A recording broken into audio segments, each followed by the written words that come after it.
वितरण हुआ, जैसे किसी प्रकार से वहां सत्ता ना हो सेवा का माध्यम, बल्कि सत्ता की मलाई का माध्यम।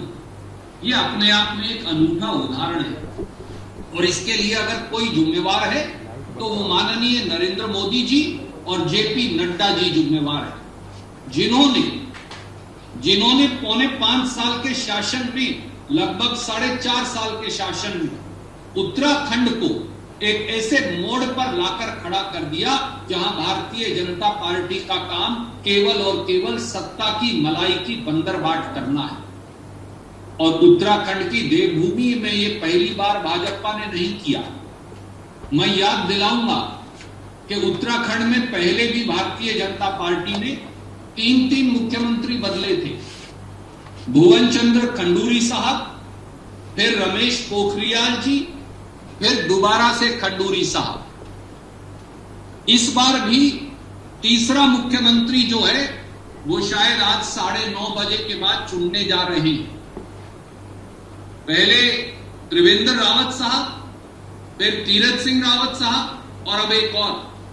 हम तो मोदी जी को कहेंगे 2-3 और बदल दीजिए अगले 6 महीने में, ताकि पूरे देश में आपका रिकॉर्ड बन जाए।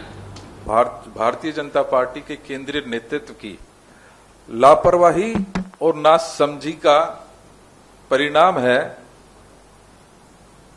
कि आज मात्र 6 महीने के अंतराल के बाद भारतीय जनता पार्टी को अपना दूसरा मुख्यमंत्री बदलने पर मजबूर होना पड़ा। और मैं ये सेंट्रल लीडरशिप की लापरवाही और नासमझी इसलिए कहना चाहता हूं, इसलिए स्पष्ट करना चाहता हूं कि मुझे लगता है कि भारतीय जनता पार्टी, माननीय मोदी जी, अमित शाह जी, उत्तराखंड जो देवभूमि के नाम से प्रचलित है, उसको अस्थिरता की तरफ जिस तरीके से धकेलने का इन्होंने काम किया है, ये स्पष्ट बताता है कि माननीय TSR 1 की जो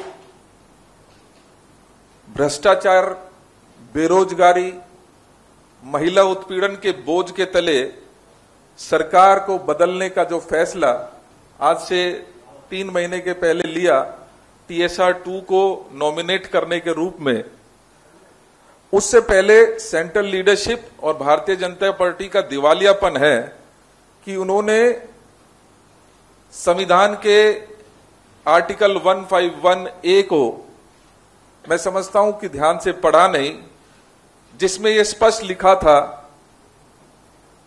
कि यदि 1 साल के अंदर अंदर जनरल इलेक्शंस हो तो उसमें किसी भी चुनाव में जाने की जरूरत नहीं है, वो चुनाव उस 1 साल के दौरान हो नहीं सकता। कि भारतीय जनता पार्टी के लोग प्रदेश और देश के लोगों को दिग्भ्रमित करने का काम कर रहे हैं।